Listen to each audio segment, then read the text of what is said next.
Nothing infects the Super Bowl, and nothing stops football.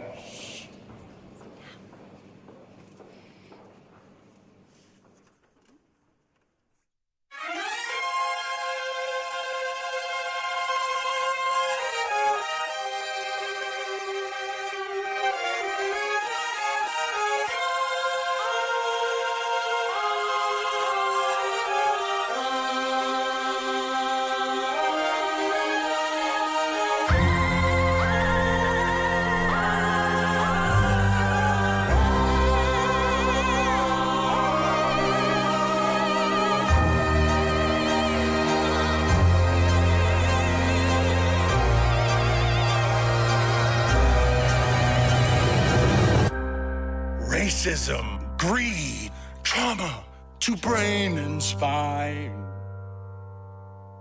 And yet, I cannot look away. Heroes are dead. Science has their heads. Oh, is there no escape from here? I need to know. It eats my soul. Nothing stops the NFL.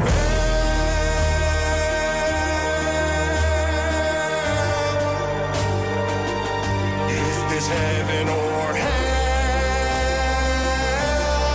I can't tell. It's human cockfighting. CTE prayer circles. They blackballed the black baller. They tried to end racism by stenciling it in the end zone. Billionaire boys using millionaires as toys. It's all immoral, all unethical. Ooh, the witching hour. Nothing stops the NFL.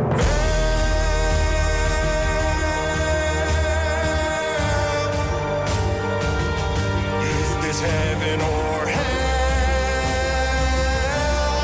I can't tell. It's Urban and Snyder and Flores and Gruden, but Kyler, but Kelsey, but Cooper, but Canton. It's cheating and tanking and bounties and banking, but parlays, but face paint, but Romo, but Bennings.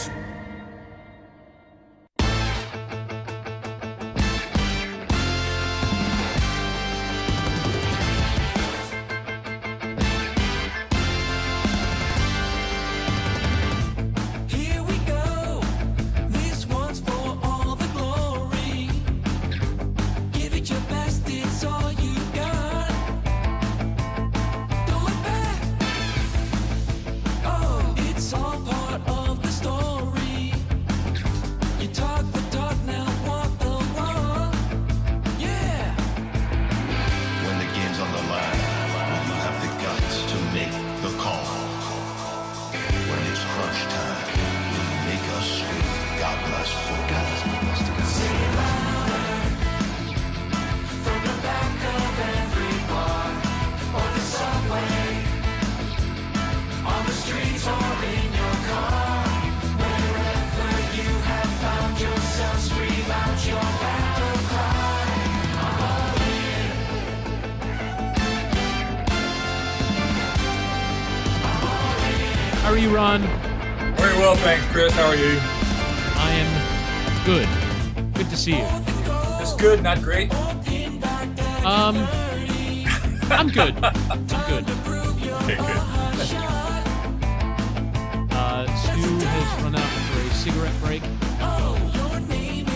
Burn at Oh, that shit'll kill him. A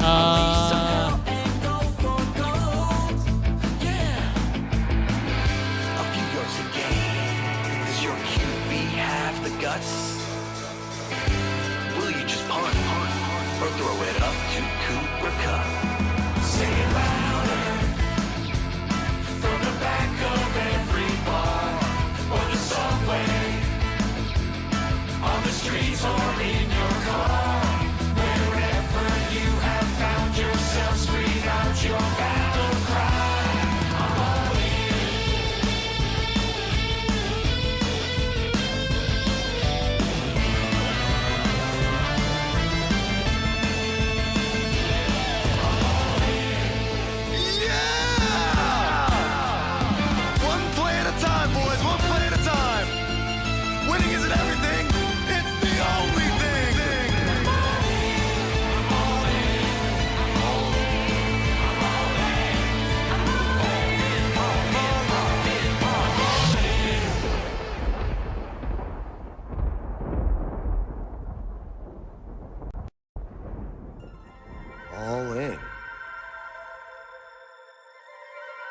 all in.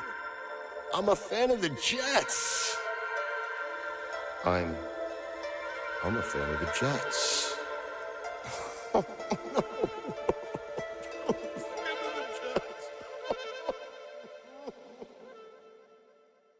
The Jets.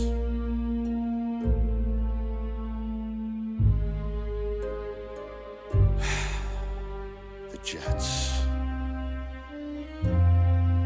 Why this team? The Jets.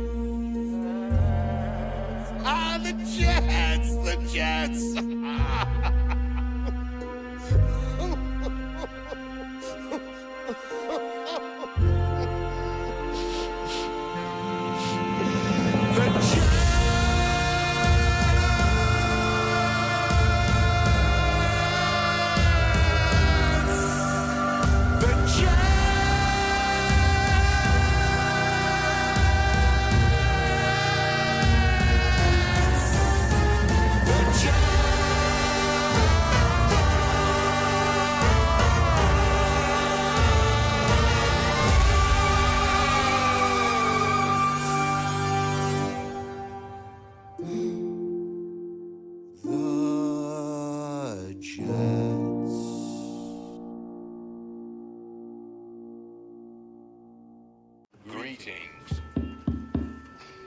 Greetings to all.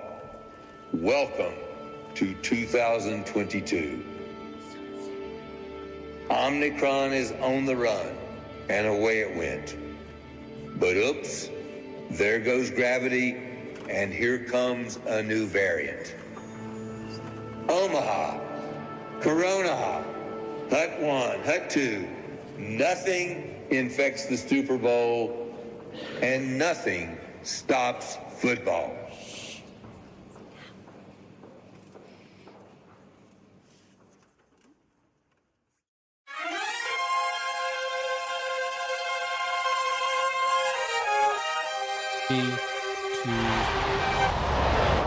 Welcome, live YouTube audience. Remember, on Mondays and Tuesdays, you can follow the action along live on our YouTube page.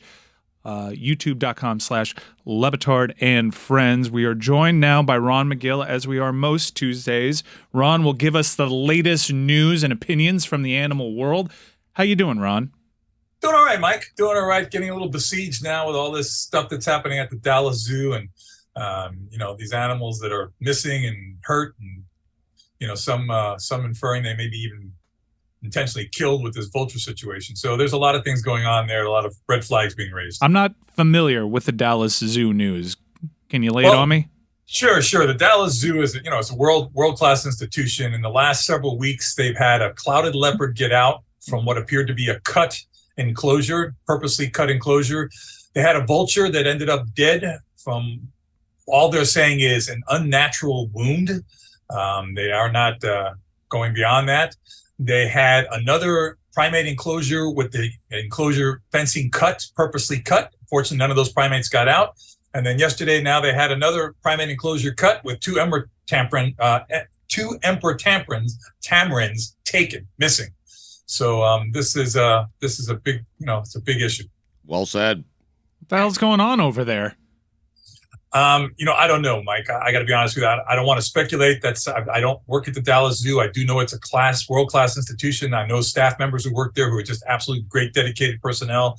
But from what I'm seeing, this is obviously something being done intentionally. I find it hard to believe that all four of these incidents are coincidence.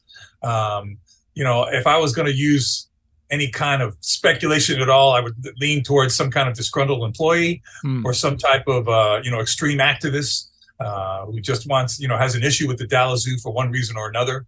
But at the end of the day, it's horrific because, Dallas today right now is experiencing 30-degree weather. They were able to find the clouded leopard, so it wasn't taken. They found it and were able to resecure it after it got out. They found the clouded, because the clouded leopard, by the way, was my number one suspect.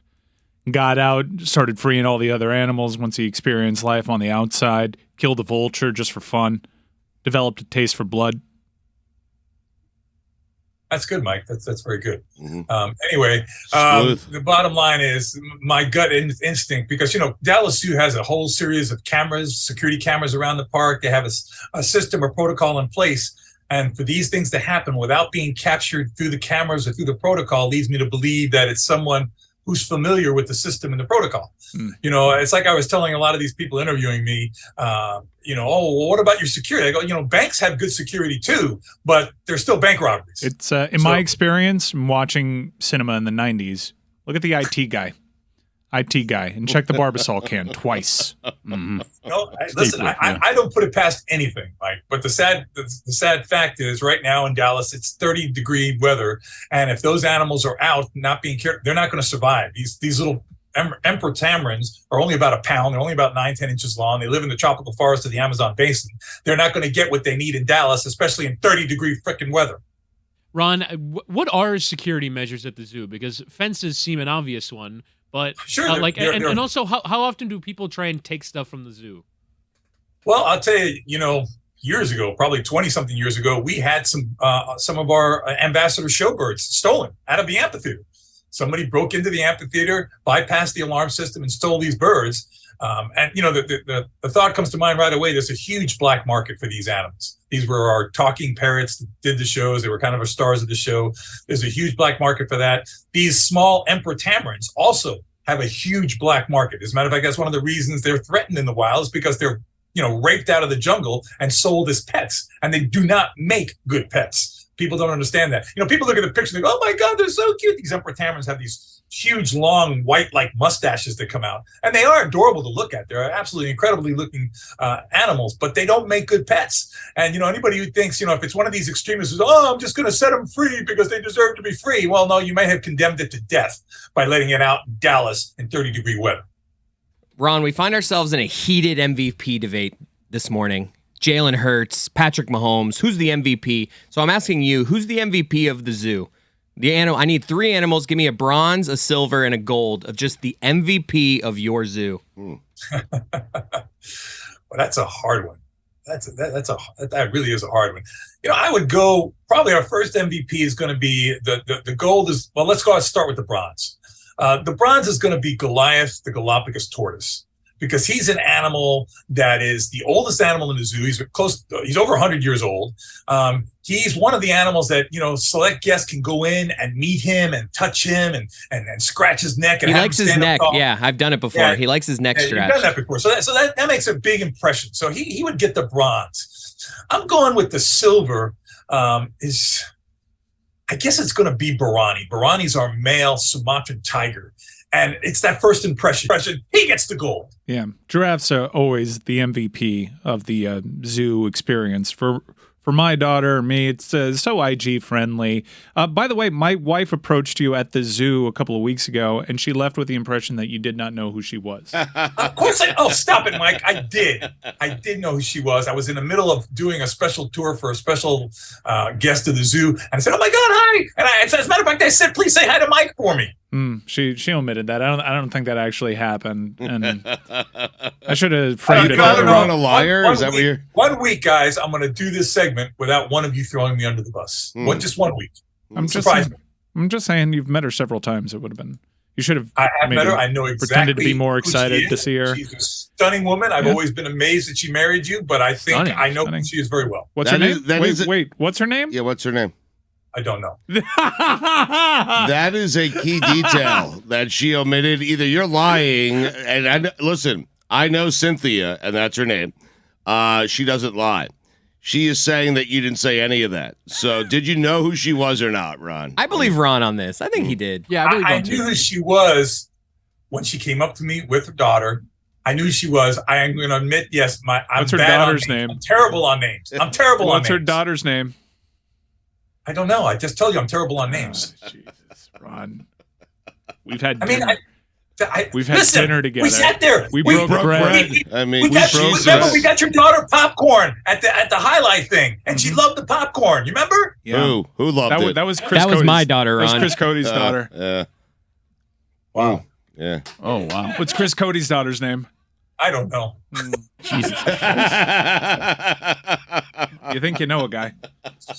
Oh, jeez. All right, I'm Break done with bread. this guy. Anybody else have questions? Yeah, I He's guess. trying to I don't know. I don't know anybody's wives' names. I'm sorry. Well, I got two. First, what's my daughter's name? Oh, Jesus. Guys, I don't know any names. Okay, Let's sorry. just stop that You conversation. make us feel like the most important parents in the room. Wait, not a single daughter? Like, okay, you took my twin daughters, right? You took them for a VIP tour. I don't of know. The zoo. I don't know, Stugotz. Just saying it right now. I don't know. You threw I don't know. You threw one of them off the golf cart. I mean, Oh, You're not wow. throwing him off the golf cart. unintentionally. I mean, That was Lewis. You threw Yes. Lewis off a golf cart. well, I did that to Lewis, but Ron did it to Emma. I Wait. mean, Wait, do you know Daughter's who? name is Emma. Do you know who just spoke on the air? Who's sitting that's at the board? Stugotz. No. Who's sitting at the board next to Chris? Roy. No. No. The other behind Chris, him. the other Chris. Other Chris. Oh, Tony. Oh Yeah. yeah, Come on, you play baby. Come on, basketball come on, with him. come on, Yeah. come on. All You right. run go Tony used to. kicked my ass in basketball. I'll never forget him. he retired you. He retired me. There you go. Tony solidified the fact that you need to get off the court, Ron. All right, my second question is, can you explain the benefits of horseshoes for horses? Yes. Horses, normally speaking, are on a terrain that keeps their hooves in place. However, sometimes when we keep on a perfectly manicured terrain and such, their hooves can overgrow. Just like you go in and get a pedicure or a manicure, those hooves, the shoes protect the hooves from splitting. They can protect the hooves from that type of damage, and horses' hooves, and keep the frog clean by having a farrier go out there and put shoes on your horse. He's basically helping to maintain the health of that hoof, which can be very sensitive. So it's very important. Ron, I have a question for you. So there are three sort of main animals that are accepted in the popular culture as sort of being okay, or four, I guess. Chickens, cows, pigs, and fish. We've all kind of, as a society, agreed it's not gross to eat those things, and those things are delicious. They go with a lot of meals. Is there one that we're missing? Is there something where people will go, oh, that's weird that you'd eat that, but it would be a good, versatile dish with a lot of different flavors, with a lot of different kinds of food? What for you is the animal that humans don't eat that we should? Well, it's not that humans don't eat it, but most people look at it as some type of weird exotic food. Alligator. Really? Ostrich. Yeah. Ostrich also. Really good quality meat, no fat, and high in protein. What about human? Jesus Christmas. Who's that? Cody? Did he just say that? Yeah. Yep. Was it No, me? Cody. No, Cody. That's called cannibalism. But do we know if it's good? Jesus Christmas. I mean, desperate times. We're just asking. Yeah, this is desperate times. Where's LeBatard? Dan, I need No, him. we're just saying in desperate times. In desperate times. I would have asked that with him here. Yeah. Okay, so And so I would Ron- have followed up. I mean, Ron, the reason why I asked that is because a food blogger was fined $18,500 after posting a video after buying, preparing, and eating a great white shark. Is great Well, white yeah, shark... because a great white shark's a protected species. Hang on a second. Why are great white sharks a protected species? Yeah, they should not Like, protect they're, those animals. They're apex predators. Like, they Awful. eat everything. You Yeah, gotta they need occasion- protection. You I mean- occasionally show Or them who's lions boss. and tigers, need but they're also protection. protected, guys. Why are they Because protected? they're an imperative part of the food chain. They keep populations in balance. If you don't have white sharks eating things like seals and sea lions, the seals and sea lions get out of proportion. They start eating all the fish. Fishermen are not catching any fish. You start losing the tourism industry and fish. People are not getting enough fish in their diet. It's just a domino effect, It's a circle guys. of life. Everything plays a very Great important whites are role. eating the fishermen. What now? Great whites are eating the fishermen. I saw that actually. Oh, jeez, guys. yeah. Ron, we haven't discovered like a large percent of the ocean. What's an animal out there that if they discovered it, you'd be like, interesting. Something analogous to a Loch Ness monster. You know, something that is so deep in the ocean that has not been Like a seen. mosasaurus. Something like that. A mosasaurus. It's called Mesosaurus, I think. Yeah. No, Mosasaurus. That's Yeah, all okay. My wife's name is Cynthia, so just file that one away. He knew that one. Though. Yeah. $3. And Stugotz's daughter's name is Emma. How about that? Yeah. How about the other one? How's the other one? I don't know what the other one is. She's been. Anyway, You've been. the bottom line is happy yes, to see like my that. wife for 15 years at show events and whatnot. Right. My daughter's name is Claire, by the way. We've had It is. maybe 400 interactions. It's just deeply disappointing. You know, let me explain something to you guys, and I say this with pure sincerity and humility. I'm old. I'm forgetting things I did yesterday. I'm serious, guys. I'm really forgetting. Mike has things something I for that. did yesterday. Yeah. Mike, there's going to come a day I'm going to come up to you and I'm going to forget your name. I feel it coming. Yeah. And it wouldn't be that I don't treasure our friendship, that I don't have the utmost respect for who you are. It's just that I'm freaking old and I'm forgetting names. I don't know what the problem That is. happens. But it's COVID happening. brain. Yep. Ginkgo, Listen. intermittent fasting, the right diet, Little alpha GPC. a little antidepressant. I talk Mix to me it when in you're there. 60, brother. Talk to me when you're 60. Well, Ron, speaking of old, Greg Cody was here. Lexapro. And he left. And we were wondering, Chris was really pressing him on this, and I don't blame him. But Greg is saying, because he has a dog, he's less than 1 year old, I think, that he cannot leave him in a cage for 4 consecutive hours because it's a really bad thing. So how long can you? I'm really checking on Greg Cody and whether or not he just felt like leaving a couple hours early today. What's the longest you can leave a dog in a cage and feel good about it? I've left, when I first get a dog, a puppy, I leave him in the kennel overnight, over 8 hours. The And that's gappy.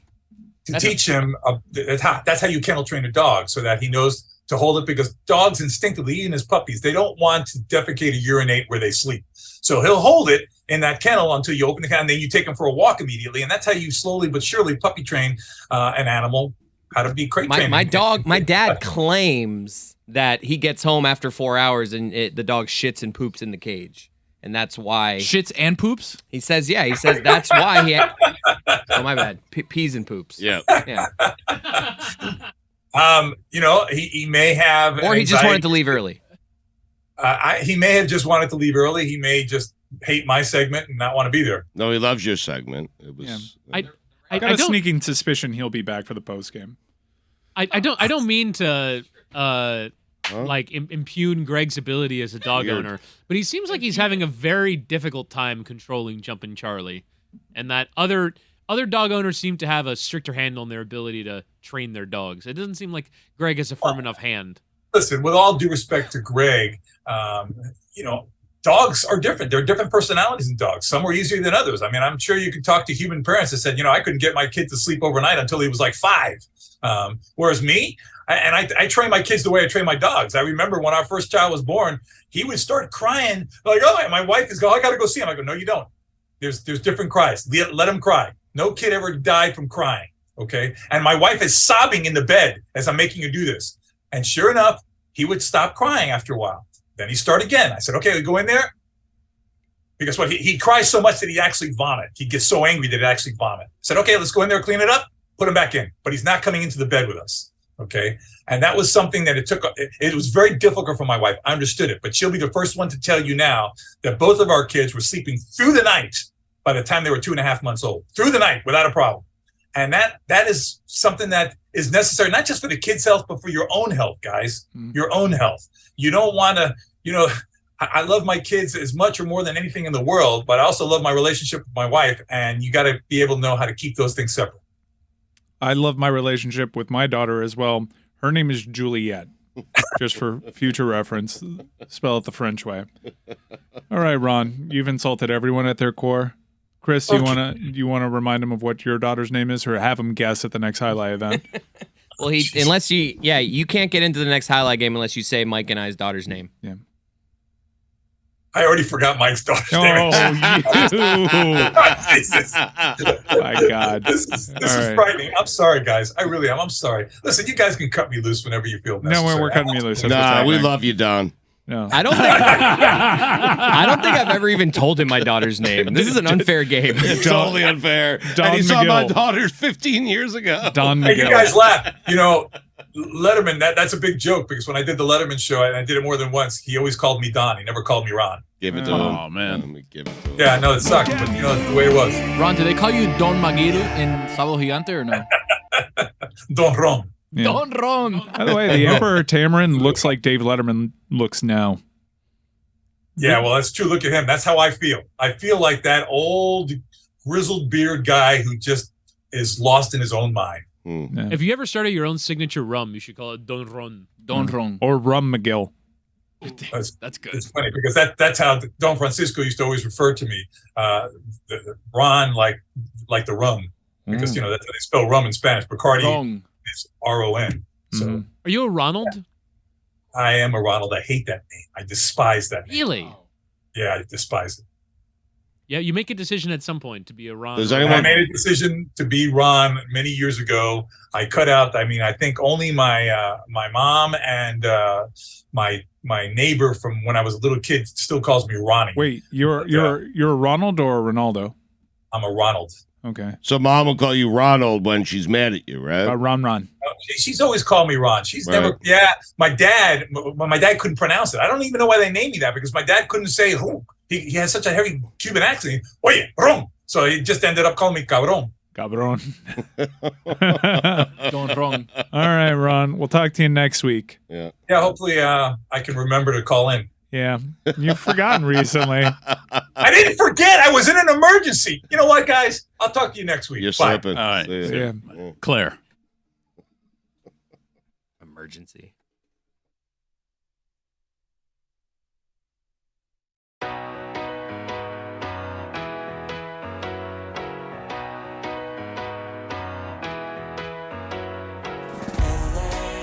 I'll spend all night out in Venice and make castles in the sand. Santa Monica's calling, but I'm here to cover the Rams. I'll stay in and avoid chateaus. If I booze, then I'm on ski. Say to the audience, Billy, is something that there's an unreasonable amount of fear about. Shoelaces. Do you guys have people like stop you and say, "Hey, your shoelaces are untied"? Like panic, like, "Hey, tie your shoelaces. Your shoelaces are untied." It happens all the time. So annoying.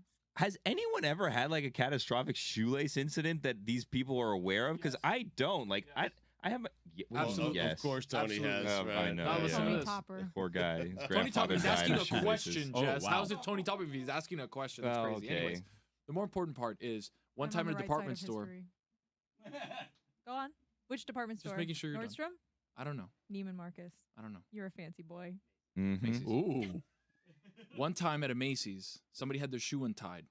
Mm. Going down the escalator. Escalator. Oh, here we escalator. go. Very I didn't dangerous. see Here we it. go. I didn't see it. I Dangerous didn't see game. it, but Right. the shoe got caught. The shoelace got caught in the escalator, ripped the shoe clean off, and shredded the shoe. So if the person would have been there, would have shredded his leg like a meat grinder. If the person would have been there, was If just they didn't a take the rogue shoe shoe off. by I don't, itself. If I they don't, didn't I take don't the think, I shoe think you off. could just lift your foot Okay. and not have your Take your leg. foot out of the shoe. Okay.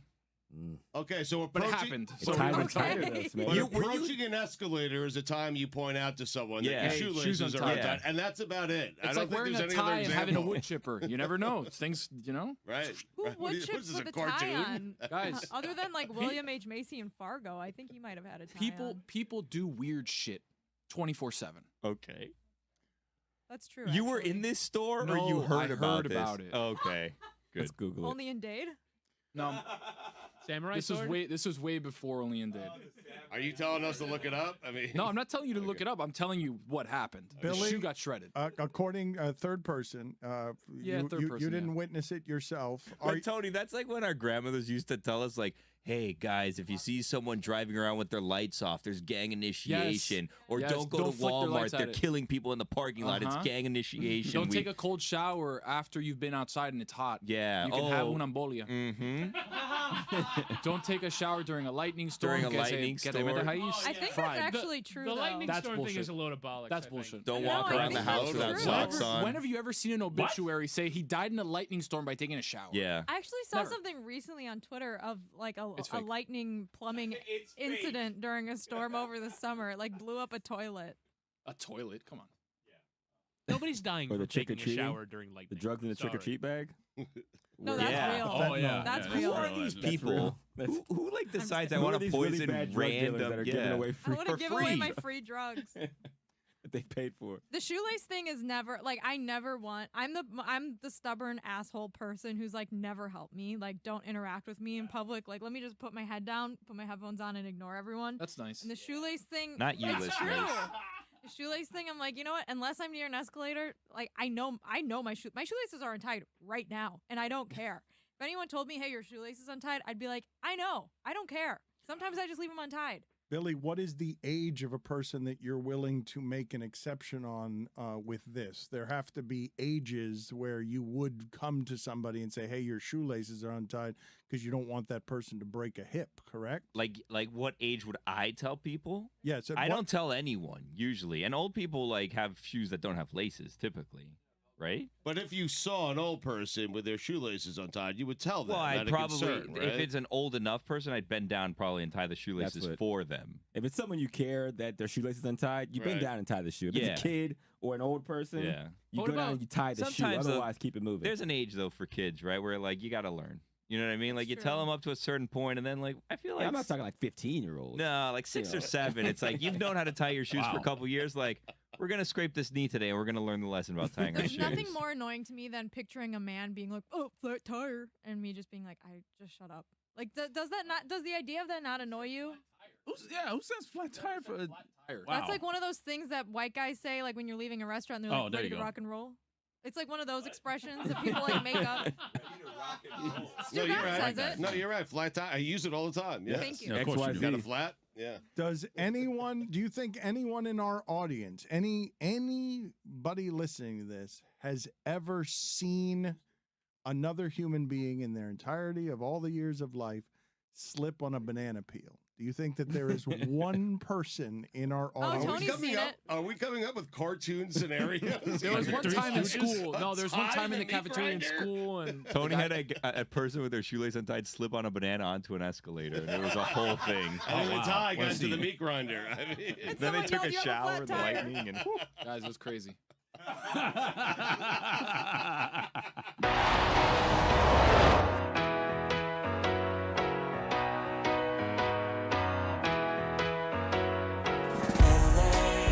I'll spend all night out in Venice, then make castles in the sand.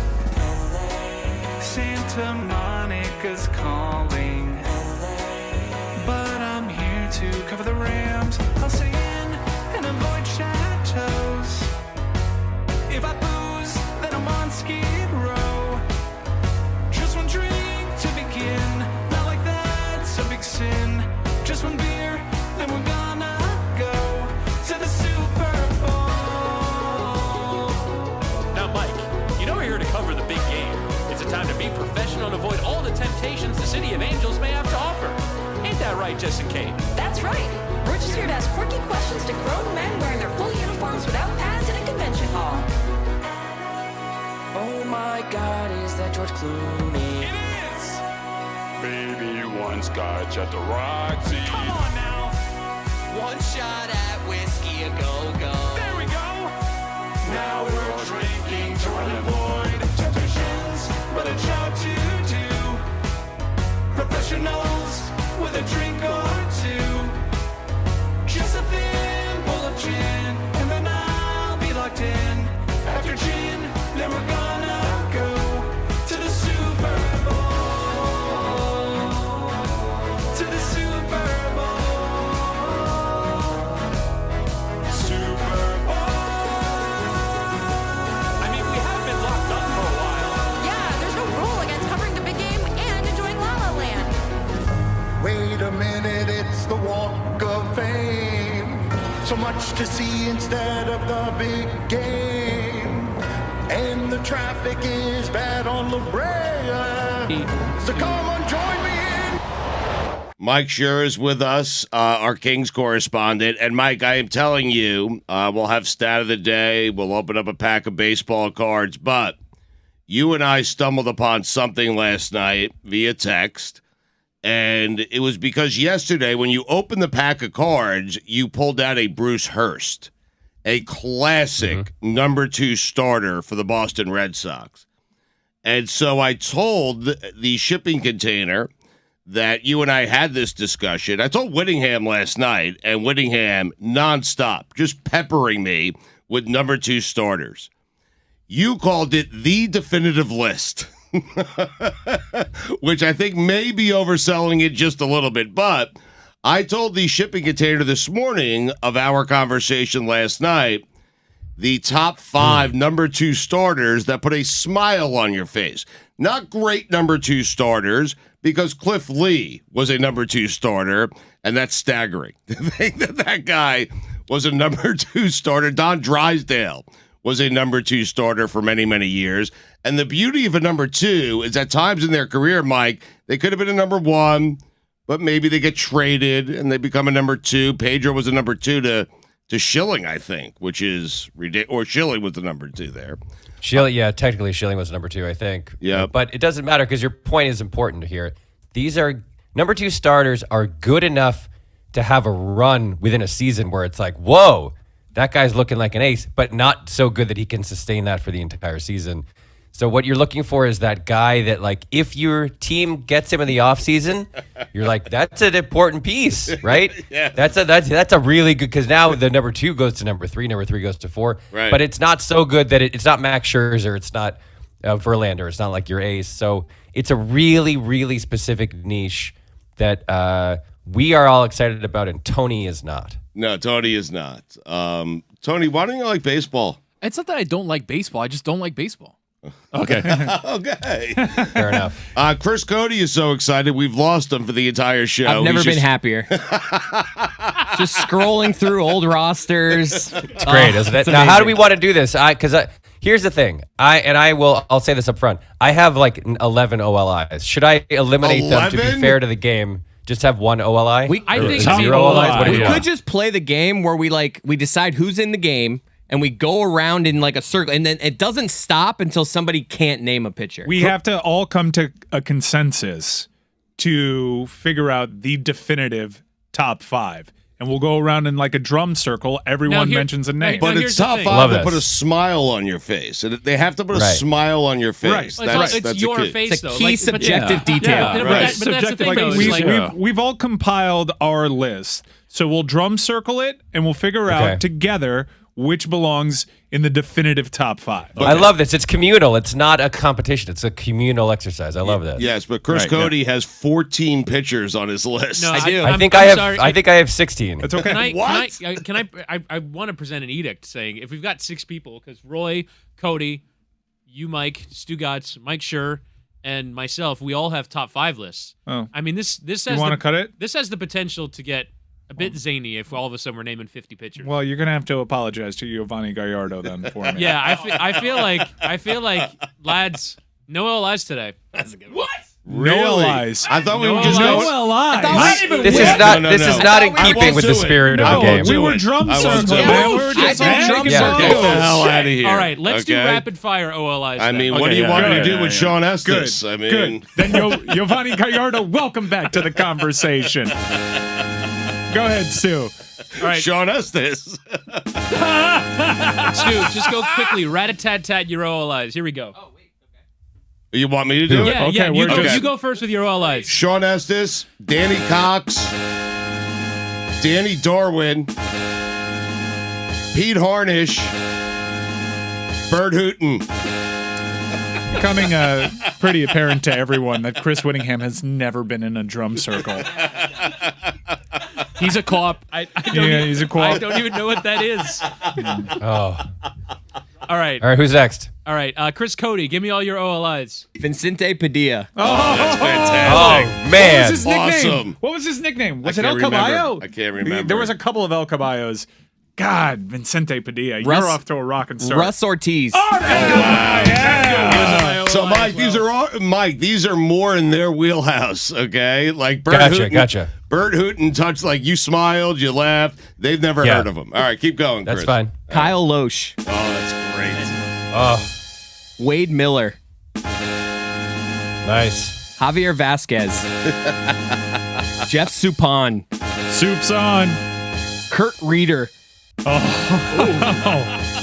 And Carl Pavano. Wow. Good. Bravo. Excellent. He just took 3 of mine. He just took 3 of mine back to back to back. Kirk Reeder, Carl Pavano.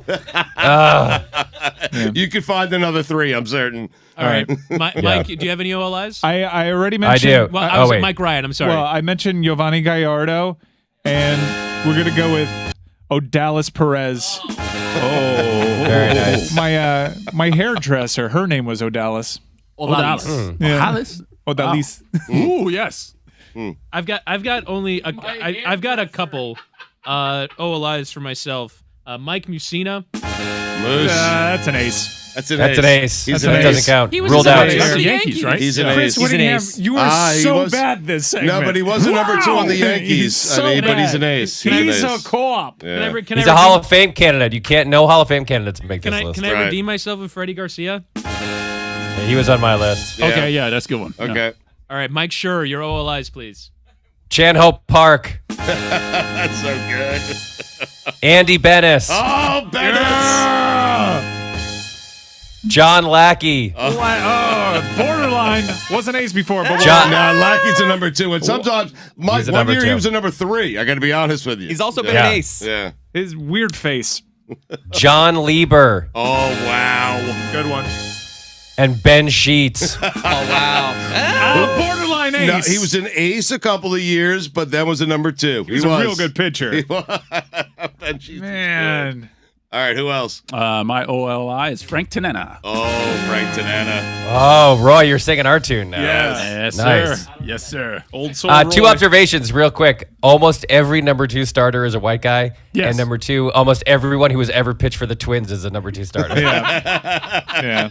I told them you presented me with an entire pitching staff of number 2s. Yeah. Yeah, it was the real quick. This is actually worth reading. Let me just dig this up. This is the Stugotz and I were texting about this. Here is the 2010 White Sox staff. Ready? John Danks, Wow. So good. The dirty Danks. Mark Burley, a little close to an ace. Yeah, but a number 2. He worked quickly. Gavin Floyd, Perfect game. Freddie Garcia. Yeah. Already mentioned. Jake Peavy. Great number 2 starter. An ace at one point, I think. PV. Jake Peavy's by an the- ace. Jake Peavy's an ace. He went from 1 to 4 He over the did. course of his career. He So did. the median is a 2. And finally, Edwin Jackson. Yeah. Wow. That's their staff. That's the entire staff is basically number 2 starters. That's a Staffs great with no team. aces. We do that tomorrow. How about that? All right. All right. So now everybody's eliminated their OLIs, right? Yes. Correct. Jake Peavy, by the way, was an ace until he turned 28, and then he became a number 2 starter. Right. If you And look- pitched if you- until he was 37. Yeah. Devastatingly good-looking eyes. Incredible Very handsome eyes. gentleman. Yep. Super. Super. All right. So no one from our OLIs you think makes our definitive top 5, right?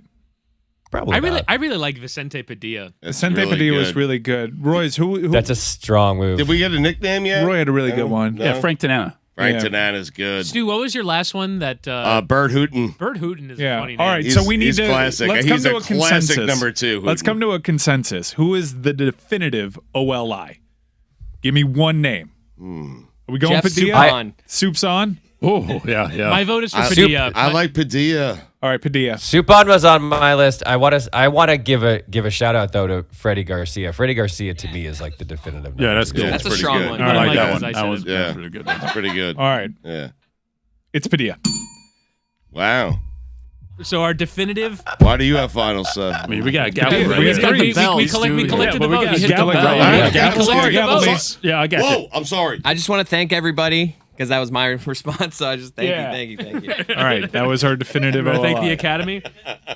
And I have a feeling the rest of everyone's nominations are going to be all white, so we needed some representation. I kind of like shot my shot there. Yeah. Like I know that was supposed to be all I was going with some of my heavy hitters there. Really? This is the highest self-esteem I've ever seen you have. I love it. All right. Let's give everybody's He's number glowing. 5. Chris Cody is then we make a glowing right decision. now. All All right. right. He chose Vicente Padilla. Mike. Let's go Mike Order! Ryan. Mike Ryan first. Okay. Order, I say. We're going around the horn here. Okay. Everyone's going to give their number 5, and we'll come up with a definitive number 5. All right. And here's the order: Great. Mike, Roy, Chris, me, Mike Schur. Okay. All right. Got it. Damn. Counterclockwise. Yes. For those following at home. Okay. All right. My number 5 is Aaron Seeley. Oh, my God. Really good. Really good. Really good. Oh, there goes my list. Number 5, Pat Rapp. It's a really good one, though. Fun to say. one. 2 Yes. syllables. But your team's Yes. bad if he's your number 2, right? I True. mean, Good point. yes. Can confirm. Yes. Watching the Marlins when Pat Rapp was the number 2. Yeah. Chris? First 3. I'm going with Rick Helling. Excellent. Solid. Oh, is he? Excellent. But you know what? If this were a game about number threes, medal stand. I'm going. Chris Cody did some good work looking at the Texas Rangers. The old Texas He really Rangers. did. Yeah. Wait, Mike, sure. Do you have Helling as a 2 or a 3? I'm with Mike Ryan. I think he's a 3. I don't know. I think he qualifies. It's like fantasy baseball. He qualifies at the 2. Okay. I'm going for Bronson Arroyo. He's more of a 3 to me, frankly. Yeah. I'm going Tom Gullickson. Thank you. And Mike Schur, you're number 5? Pat Henkin. Oh, wow. I wanted to go with that one. Henkin won a Cy Young, All did right. he not? Who's the definitive Toronto, number right? 5 out of Yeah. all the number 5s? But it was a number 2. There's no question. Yeah. Yeah. Who's All right, everyone repeat theirs real quickly. I had Aaron Seeley. I had Pat Rapp. Rick Helling. Bronson Arroyo. Tom Gullickson. Pat Henkin. I'm going Gullickson. I'm All going right. Gullickson too. Wow. Gullickson. Yeah, okay, there you go. Thank you. Thank you. Surprise. Super excited. Congrats, Sue. Thank you. It feels good when you have one. It really right? does. Yeah. All right. Uh, All right. I'll start the round of number 4, same order. Ken Bottenfield. I've never had more fun on the show. He made us smile. I mean, I'm leaving after this segment. Yeah. we should end the show right here. Mine is Ismael Valdez. Really good. Solid play. Really good. Ground baller. Yes. I'm going with Steve Traxel. Wow. Again, I think you're playing number 3s, man. 3-4. Feels 3-ish, 4-ish. Traxel had a 2-year. He qualifies. He All right. qualifies. Okay. Randy Wolf. Oh, it's good. It's good. Yes. Good. Jim DeShays. You're getting the biggest reaction of Mike Schur. Well, I'm in his wheelhouse. Yeah, same age. Also, Stu, once I went to the Astrodome to see Nolan Ryan pitch, and they gave away foam Ks so you could hold it up every time Nolan Ryan struck somebody out. Ryan was scratched, and Jim DeShays got the spot start. Struck out one guy in 5 innings. Nary a K. All right, my number 4, Ted Lilly. Oh, wow. Okay. Everyone repeat their number 4s. So for the audience and for Mike, I'm going Ken Bottenfield was my number 4. Ismael Valdez. Steve Traxel. Randy Wolf. Jim DeShays. Ted Lilly. For me, it's Ted Lilly. It's Lilly. It's Ted Lilly. I was thinking Whitty was winning that one, and Is he so a Lilly. lefty? Ted Lilly's a Yeah. lefty, right? Yeah. We need a He is lefty in our Randy staff. Wolf also a yeah. lefty. I kind of Yeah. like Bottenfield. Bottenfield's a delightful name. Ted But Lilly, Bottenfield man. was a I think I got centerpiece of the lefty Jim Edmonds trade, and he did make an all-star game, so probably even too good for this game, Going even first though career is, 2. Going first is hurting Mike. Yeah, Ryan. yeah, no, yeah. physically, in terms of most physically funny, Ken Bottenfield. Yeah. I think just the shape of the man. All right, so votes in. It seems like Lily's. I go Ted running I think away. Ted Lilly. Ted Lilly, Yeah. number 4. Ted Lilly. It's Decided. number 4. All right, number 3. Congratulations, Mike. Number 3. You'll begin to see a pattern now with my 4 and 3. Number 3 is Sidney Ponson. Oh, excellent. Well done. Also Really been strong. a 3, Very also good. been a 4, also Really been a strong. 5, and a spot start. Really Yes. Never won. Kevin Tapani. Wow. Had a great year. I think he was a 1 for a year or 2. Just for a year or 2. Cup of coffee. I kind of wish I could just re-say some ones I've already said, but I'll go with Derek Lowe. Good. Yeah. Good one. Solid. If he's your number 2, you have a good team. Another good ground baller. Mm-hmm. Chris Capuano. Excellent. Wow, well done. Excellent. I am so jealous. Doyle Alexander. Yeah. Killing with Mike. I'm only playing the game for Mike.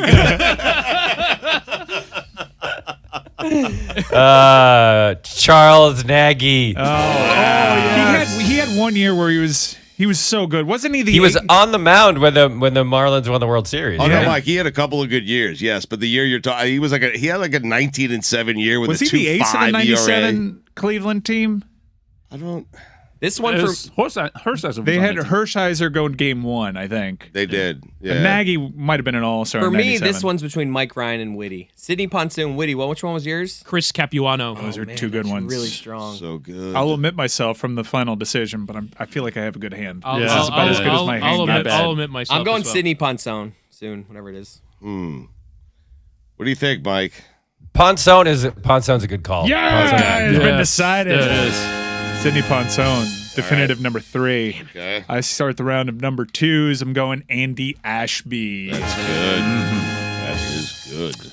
Jose Rio. Ace. Nah, he was second to Tom Browning. on the Tom Red Browning, team. yeah. But Rio had some ace-like years, I feel like. Name translates to Joe River.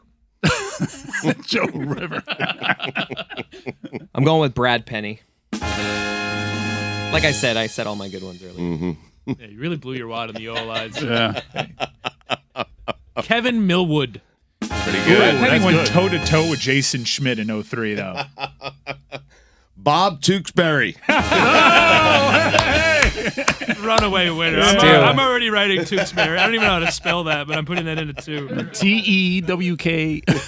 S. S. Stu, this is the best work you've ever done. Thank you. My number 2, Brad Radke. Oh, yes. Borderline ace, but we did agree beforehand that the Twins only had number 2s. Yeah. So therefore. But out of all the number 2s, he might have been the best in the 90s. All right, so votes in for Tewksbury? Yeah. Yeah. All right. It's hard to beat. All right. I'll lead off the number 1s. A lot of hardware for me, man. This Yeah, is, you're right. exciting. I'm up. Yeah. Also, team over here. My Well number said by me, 1, too. my number 1, number 2 is Tom Gorzalani. Holy crap. Wow. Holy. That's a fun face to look at. It makes me smile. Yeah. I mean, it really does. Darren Dryford. Very good. For me, the best number 2 of all time, Mark Burley. Todd Stottlemyre. Excellent. Oh, that's excellent. I like it. I feel like I'm still alive right now. I might have a winner here. Moose Haas. Yes. Loose is loose. So good. My number. Wait, I'm at number 1, right? It's your This is number, what- it's your number 1, number 2. Yeah, it's the best one. Yeah. Your number 1, number 2. Aaron Harang. That's it. That is it. Harangue. Wow. Might add a cup of coffee as a number 1 for the Reds for a couple of years, but yeah. still, Bad definite team, number 2. though. Sip with that Classic coffee. too. Wow. Okay. All right. Number 3's tomorrow. All right, so our definitive. Brett Tomko. Oh, wow. my God. Oh, we're off to a flyer. Off to a flyer. All right, so our definitive list at the end of our, was a drum session? What do we call it? Mark Drum Redmond. circle. Drum circle. OLI, Vicente Padilla. List. Number 5, is it Todd Gullickson? Tom Gullickson. Tom Gullickson. Yeah. Number 4 is Ted Lilly. Number 3 is Sidney Ponson. Ponson. That could have been number 1, honestly. $2. Yeah. Number 2, what's Tewksbury's first name? Bob. Bob Tewksbury.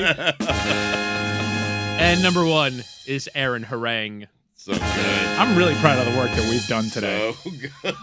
Gentlemen, we owe ourselves a round of applause. It's been an Just honor. Give it up.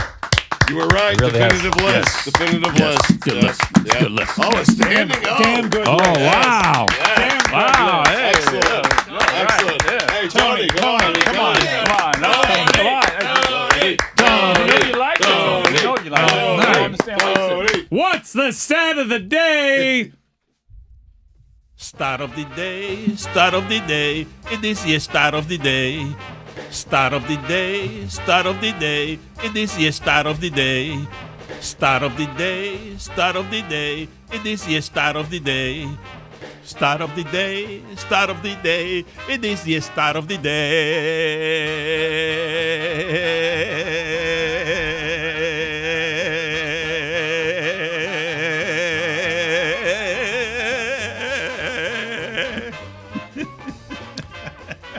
Gentlemen, as of last night, there is exactly one team in the Western Conference with a winning record on the road in the NBA. It's the goddamn Sacramento Kings. The Sacramento Kings, who won in Minnesota last night. Their away record is 12-10. They are the only team in the Western Conference with a winning record on the road. Light the beam, baby. Sacramento Kings update and stat of the day combined into one simple statement. You're welcome. Wow. If I hadn't Impressive. already burned out a standing ovation, I would have done it for you there. Yeah, that was well done. All right, so number 3 is tomorrow, yes? Yep. Number 3. Are you opening a pack of baseball cards, Mike? Yeah, we should do that real quick. Again, this one the GoFundMe is loaded. Loaded. That's how I got. Loaded my That's shirt how I got appearance. number 2s from Bruce Hirsch yesterday. Wow. An hour one for the ages. GoFundMe.com/Poscast to give money to ALS research in honor of our friend Sarah Langton at MLB.com. Also, it's winding down this week, so do it quickly. Also, send an email to Poscast Raffle once you've done that to be entered to win a bunch of old baseball cards and prizes and signed books.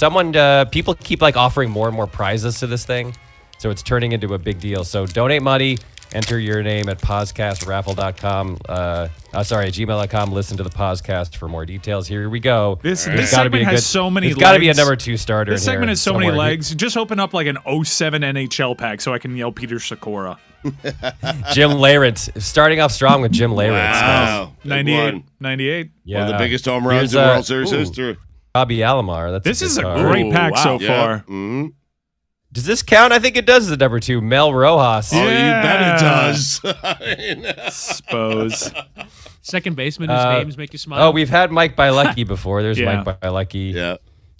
What a great 90s name. Jose Uribe. Oh, that's fantastic. That's a good one, yeah. Great one. That's one, I Chris. think this counts too. Mark Clark. Remember Mark Clark? Yeah. Funny name. Mark Clark. There's Bagwell. Bags. Hey, wait a second. Hold up the Old Bagwell school again. Astros jersey. Pre or post? Is that what you're trying to figure out? He looks different. Something I can't put my finger on it. 6 feet 195. It says on the back. Really? Skinny guy. Yeah. Skinny. Yeah. Bob Patterson. That's for the excellent. Number 4. Look at that max effort pitcher. Yeah, right there. Look at that. The follow through. Oh, a number 2 we absolutely forgot about.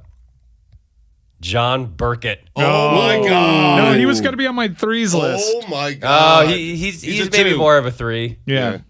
But had a year as a 2. He did. At times was a 2, no question. Mm-hmm. But 3 eligible. Yes. And we end with I had a Harold Pog. Baines on the A's. Oh, I had a solid. John Burkett Pog once. Remember Look Pog? at this. Yeah. Look at this skinny little speedster, Oh, yeah? guys. It's Brady Anderson. A little slap hitting leadoff man. Oh, slap hitting Get the lefty. sideburns 6'1", 185. It says on the back. Oh, Yeah. 185. Okay. Mm-hmm. Steroids are the best. The He best. 51 homers 1 year. I don't I think he hit more than 20 I in any couldn't other get over season. Luis Gonzalez weighing 172 in a previous card, barely fitting into his uniform. All right, Mike. We appreciate it. Number 3s tomorrow, okay? Number 3 starters tomorrow. Copy that. See you tomorrow. Okay. What an hour.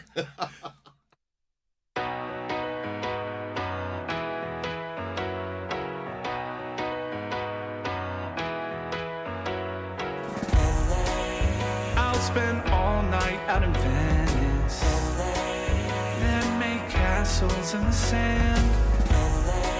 Santa Monica's calling, but I'm here to cover the Rams. I'll stay in and avoid chateaus.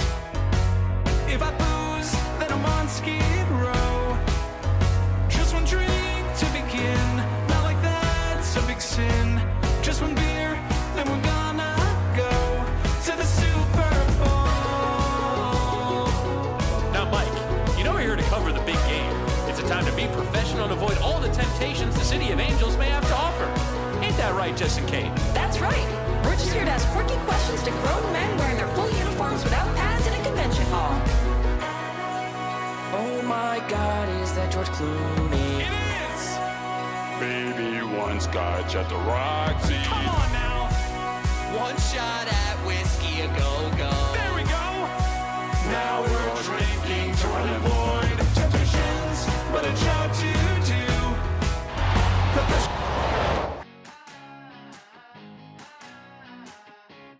My suitcase is currently in the custody of American Airlines.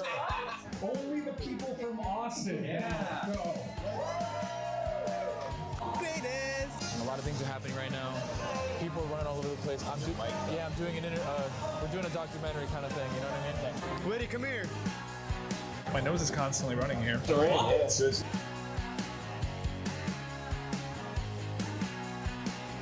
We're in the midst of it right now. My solo, by the way. That's my solo, by the way. How's this going? By the way, Danny, you got me? You got me? He doesn't believe me. That's my solo. And Danny knows. Danny's behind the camera. Danny has been mixing me for 6 years.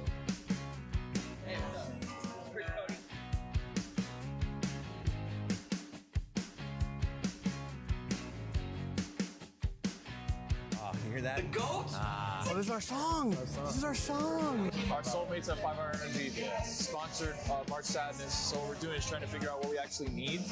He always puts me loud. It's my dog. I just did a Michael Jackson kick there. Yeah. Right there. Put it lower? Yeah, lower. Why? So you can talk into it though. Bend down. Yeah, talk into it like this. So this is his back area right here is mine. They want me to stand right there whenever I want to make it. Yeah, that's my mark, right? What I'm going to do is I'm going to walk back and forth like a stand-up comedian. Barbecue is the best thing I've ever had in my entire life. It's so delicious, I want to bathe in barbecue sauce. I love it! So, as we're talking, I'm just going to kind of talk to myself and do my own show.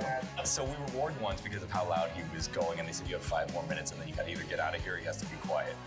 So what I did, like any great producer would do, I left. That is the genius of Stugotz at work. Boo, Chris Cody! I have to pay you to wear a quarter zip-up sweater like that. Dude, kill me, death. Death. No money. Keep it. Am I really fat? Do I look fat or am I good? Thumbs up? So, sort of fat. Yo, so... by the way, the sexiest thing I've ever seen Chris Cody do is sing the song. Put me in the room when you were doing this. You don't want to be there, baby. I visualize that you're naked. Thank you, Roy. The blue glasses he got on right now are straight from the Chevron, sir.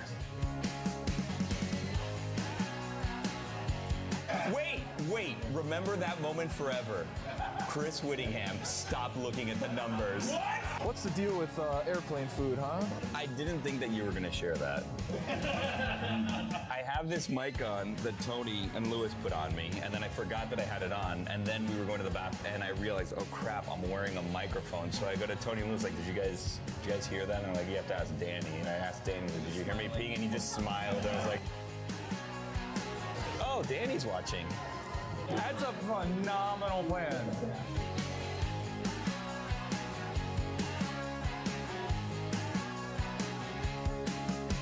Yo, get the fuck out my stage!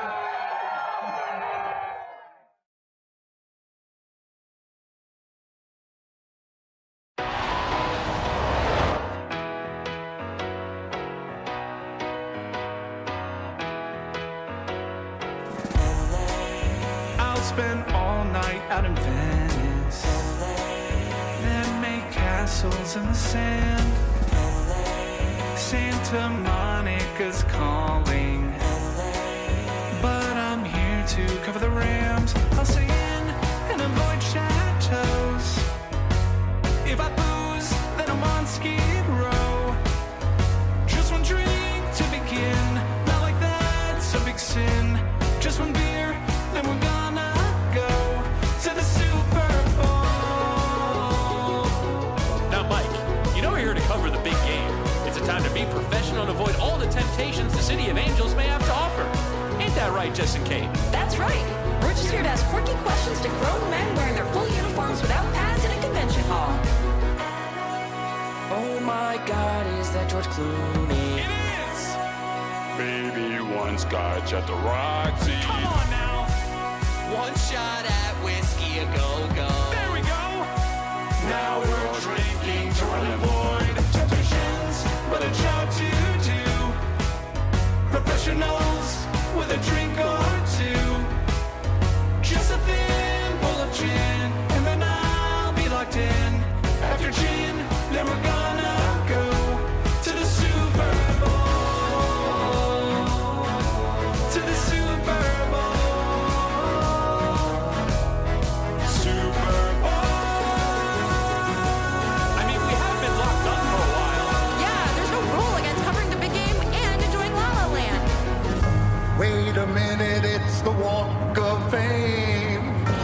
much to see instead of the big game.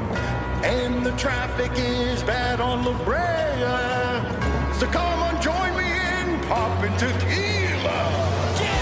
I'm just here to drink and find Lewis Hamilton. Hey guys, need a shotgun of beer or what? I don't feel so good. I am genuinely fucked up right now.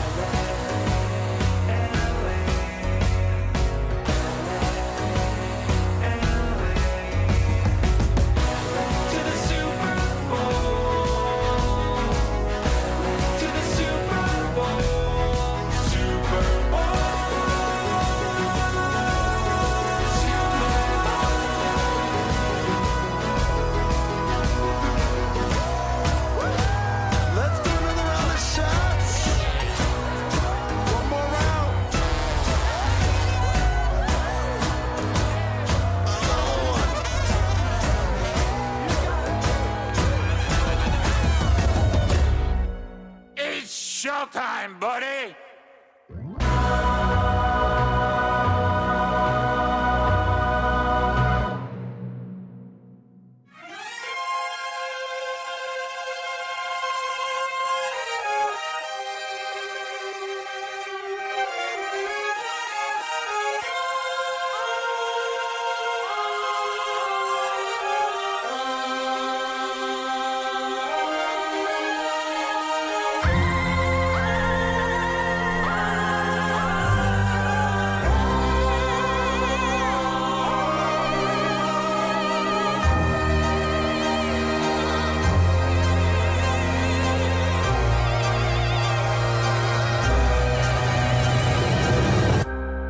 Racism, greed, trauma to brain and spine.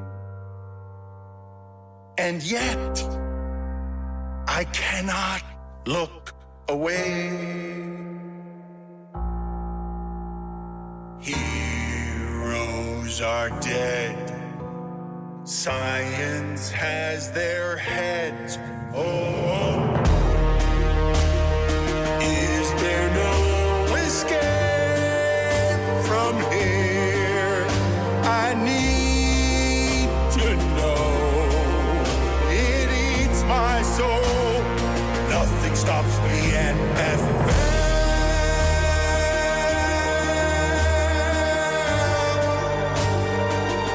Is this heaven or hell? I can't tell.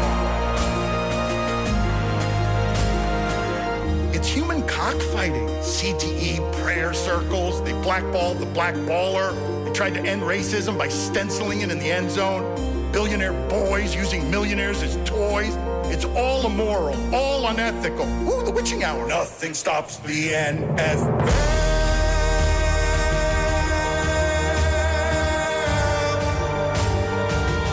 Is this heaven or hell?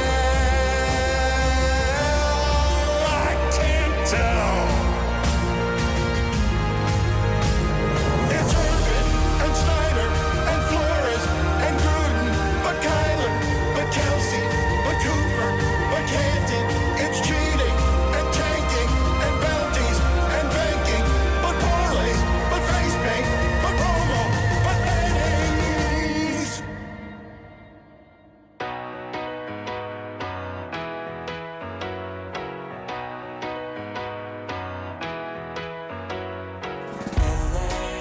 I'll spend all night out in Venice, then make castles in the sand. Santa Monica's calling, but I'm here to cover the Rams. I'll stay in and avoid chateaus. If I booze, then I'm on Skid Row. Just one drink to begin, not like that's a big sin. Just one beer, then we're gonna go to the Super Bowl. Now, Mike, you know we're here to cover the big game. It's a time to be professional and avoid all the temptations the City of Angels may have to offer. Ain't that right, Justin Kate? That's right. We're just here to ask quirky questions to grown men wearing their full uniforms without pads in a convention hall. Oh my God, is that George Clooney? It is! Baby, one scotch at the Roxy. Come on now! So, as a sports culture, we're trying to be better and more sophisticated. So when people make big mistakes and big occasions, people haven't really like had a go at Joseph Osai the way that you would expect, right? I feel like 15 years ago, there would have been all kinds of debate shows, and he would sort of like the GOAT, right? Not the GOAT greatest of all time, but GOAT, the person who made the big mistake and the big occasion. What's the debate, though? He just made a terrible mistake. But like normally you would see 24 hours of people just like the story is him ripping him, and instead the story became about what Travis Kelce said afterwards and Mahomes and Burrow and all this other stuff. But just straight up ripping Joseph Osai for deciding the game on a penalty, I don't feel like featured that prominently in the conversation yesterday. Am I wrong? Are you saying we've eased up on the guy who makes the colossal mistake that Yes. cost his team a game? Yes, we have. No doubt. Okay. So his teammate, Jermaine Pratt, had a go at him heading towards the locker room. Yeah, I saw that video. Yeah, somebody captured video of him just ripping Joseph Osai as he goes in the locker room. And Micah Parsons quote tweeted the video and said, "This lame ASF." And so I wonder now as we move forward, because like Bill Buckner is word association on big time mistake. I imagine in Boston he was pilloried. He couldn't come back. Steve Bartman, drops the foul ball. He's pilloried. He can't come back to Wrigley Field. Did you say it was lame ASF? ASF is how it says here. What is that? As F? As F, yeah. Okay. Why not just AF? I don't know. That's what it says here. Good question, Mike. Now, I will tell you that Buckner, after the Red Sox eventually won a World Series, But not after being a pariah. he was a pariah for many, many years. They won a World Series, and then Boston welcomed him back to Fenway Park. Is the most recent example of this Cody Parkey? Didn't he, when he missed a field goal a few years ago? The double doink missed field goal is probably the one that. I mean, we were seeing with Brett Maher. Yeah. Yeah. Is the yips bigger? Because that. People tend to go lighter on you when it's. Are we also yips. nicer when the guy's literally crying in his locker after the game? He looked really sorry. He also looked like he tore his ACL on that. Wait, play. are you pro what's happening, or are you saying we should be ripping this guy? He's acknowledging the improvement as a sports society. Yes. I think what happened here, perhaps, I'm just obviously guessing, but maybe what happened to DeMar Hamlin, seeing a man nearly die on a football field, has softened the fans a bit where, hey, you know what? These guys, they're putting their lives on the line every single week for our entertainment. Not going to crush him when he makes the big mistake. Just a theory. I mean, just throwing it out there. Good on BJ Hill, by the way, too. Did you see the clip of that guy? It was his teammate just standing next to him, just kind of being there for support. Yeah. It was cool. Look at me, Louie. Maybe. Little play for It seemed BJ like Hill. it helped. It seemed like it made the guy feel better, though.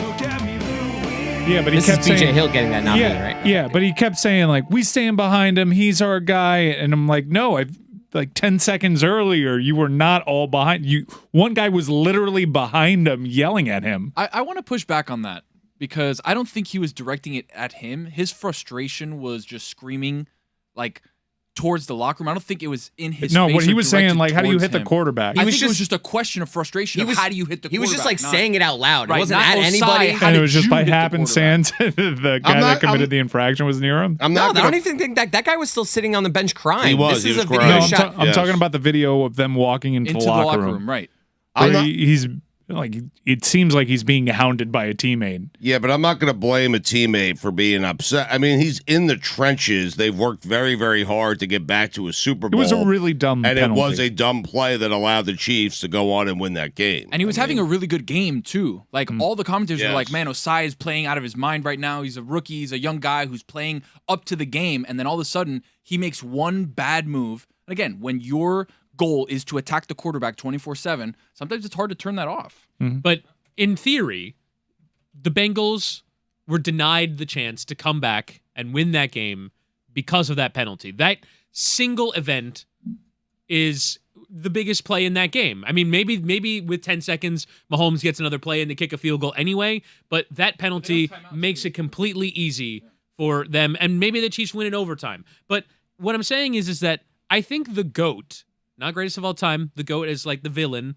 I think it's dead. I don't think that like we as a sports culture, like even on like we have First Take and Undisputed on every day in the studio to see what the pontificators are pontificating about. But I don't think like the singular focus on this person made a mistake, they cost. I'll be curious what it's like in Cincinnati, but I don't think that they're having a big pile on Joseph Osai. I think I think we're better in making sure that Osai is not going to be known for that.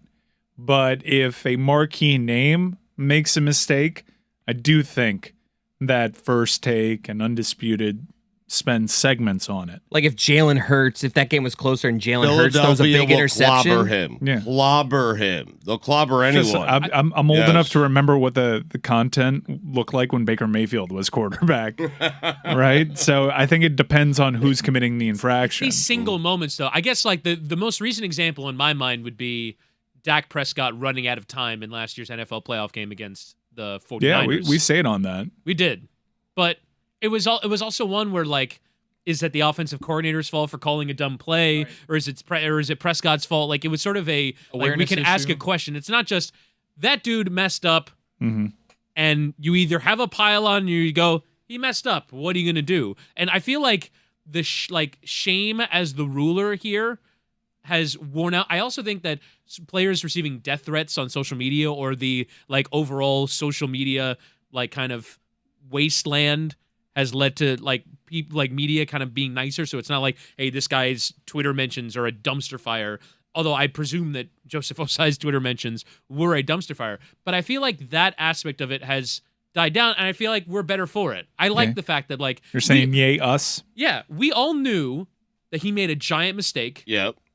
We see when players make big mistakes and big moments. I almost wonder like how do the Bengals handle that internally? Like I know that they don't have film review the next day because their season is over. Get mad at the officials. But if the officials are the ones taking the brunt, I think, more than Osai. They are. Yeah. That's true. Gut wrenching. I also think it's a market-to-market thing. So I think in Philadelphia, they'll always do that. They'll crush the guy who makes the mistake. New York is always going to do that. Boston probably always going to do that. But it feels like position by position though too, because it's an unknown defensive tackle, and you're like, okay, I don't even know who this guy is. If it's Dak Prescott, if it's Brock Purdy, if it's Jalen Hurts, if it's Patrick Mahomes, you slam them appropriately because hey, you're the number one guy here. From what I'm gathering off of Bengals Twitter, though, it's like he shouldn't have even been in that position. The referees had just such a nightmare game. Right. They're focused on the referees. Yeah. They are. Yeah. Which is a real break for Joseph Osai. Yeah.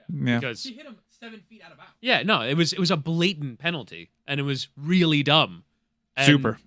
And I'm not. I don't want to be like we should talk about how dumb that was for an hour, but it was dumb. Like 10 minutes. But we have swung the other way. There's just not even a debate about how dumb it was. Right. There wasn't anyone saying that's not a penalty That's for me. why maybe. We feel bad. We're like, oof. Well, it's not even that we feel bad. Is that like, well, what's the follow-up conversation?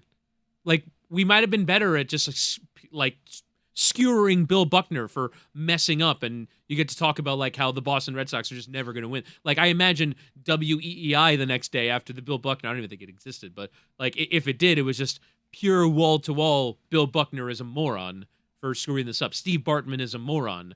Like all these sorts of things. I think sports radio existed in 1986. Did it? I believe so, yeah. Didn't like WFAN start like in the early 90s? I mean, look it up. I'm not certain, but I believe there was. I don't think there was 24-hour sports radio stations. I think there were sports shows in certain markets. You know, on like news stations, newspapers Yeah. would guide the discussion. Was ESPN having a go at him at that point? Did they I'm have that kind certain of Bob programming? Ryan had a go, okay, at Bill Buckner after the '86 World Series. It seems in like print, you know? WFAN as a sports-only station began in 1987.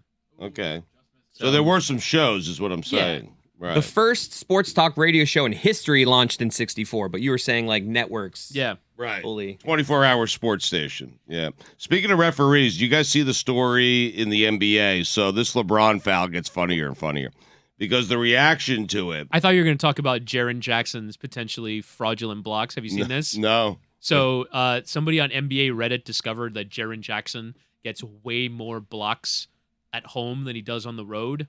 And so they attributed to the hometown scorekeeper. Blocks as in like blocking the ball? No, like block trying, shots. Trying to get him a depoy. Gotcha. Right. And so somebody actually did the video research on every single one of Jaren Jackson's blocks, and only like 2 of them were a bit dubious. But there was like a whole 24 hours where it was thought that Jaren Jackson's Defensive Player of the Year bona fides were being burnished by friendly hometown scoring, and that they counted blocks that shouldn't have been counted. It's weird. Yeah. People research anything, man. I almost said research. You guys would have yelled at me. People will research anything to try and put together some kooky conspiracy on Reddit. If only we had a podcast that explored these basketball conspiracy theories. I can't wait for this week's episode of Basketball Illuminati. I feel like that's like the full 40 minutes. Okay, good. The referees. Are you eating something right now? A kind bar. We're on the air. It's the middle of the segment. I'm sorry. I was You're hungry. driving.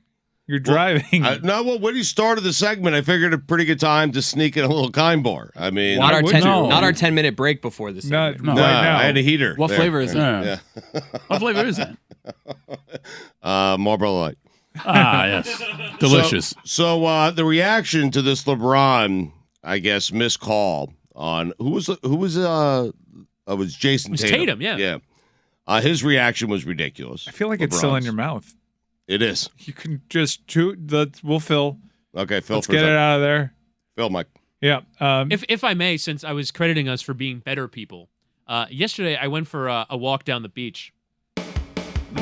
And I Is saw, a walk look at me? For a walk on the beach. Yeah, it's a flex because he lives on the beach. So, and I presume a lot of people listening around the country probably can't go for walks down the beach at this moment in time. Yeah. But I saw this woman walking behind me who was carrying a plastic bag and was literally doing a beach cleanup by herself. That's look at me, Louie. So my thought was, I think that's being a good person. And my thought was, I can't ever be as good of a person as this person is being right now. Like I am incapable of spending a time on a Tuesday afternoon or Monday afternoon walking down the beach and just picking up bottle caps that are in the sand and picking up all kinds of things that are in the sand. And I was just wondering if you, when did you guys come to the realization that there are just people who are better than you and there's nothing you can do about it? When I met you. Not that good of a person. Yeah. Yes, you are. When I Far better than I am. When I read Mike Schur's book, Mike Schur's book was an eye-opening listened to it. experience. Yeah. Well, no, I read it cover to cover, and there was a point. There was a point where I bought Mike because I view Mike as a bit of a mentor for me. And he's been there for me in times that I've needed him. And I was reading this book. And I was like, you know what? I'm getting a lot from this book. I just want to do something nice for Mike. The book had gotten me in that kind of mood. So I bought Mike an autographed Red Sox cap. I think it was a Carlton Fisk cap. And I bought it. And I sent it to him. And the very next day, when I turned to the very next chapter in the book, it was about a specific instance around Red Sox memorabilia that his son wanted to buy, and he was thinking as to whether or not he would do it. And the long and short of it was he specifically cited an example where it made me feel bad for doing that for Mike. Because it's like you're doing it just to make yourself feel good kind of thing? Right. It made me feel bad for sending it. And then I just realized I'm overthinking this too much. I'm just going to try to be as good as I can and not try to be as good as other people. And so, that piece of, and it also kind of gives off when you send the gift, oh, you hadn't finished the book. Yeah. Because if you had listened through to the next chapter, right, then you might not have sent that particular thing as a gift. Right. That's a defeating thing. It was. I mean, if I could turn back time, if I could find a way, I would.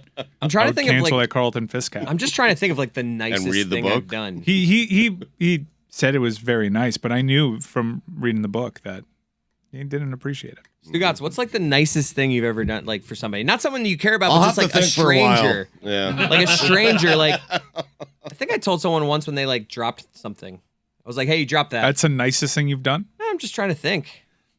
That's the first thing that comes to mind, though. Hey, you dropped something. No, I don't mean of something for my wife or a friend. I'm talking about just in public. Let me just do something that I'm trying to think back. I know I've done them, but they're hard to think of. I'll grab a suitcase occasionally for a complete stranger from the overhead bin on a plane because, she's an old lady and I want to help her out. I did that recently, yeah. That is. I've done actually the nicest thing I've ever done. I've done that recently. That's something nice I did. I've I take a couple factors in.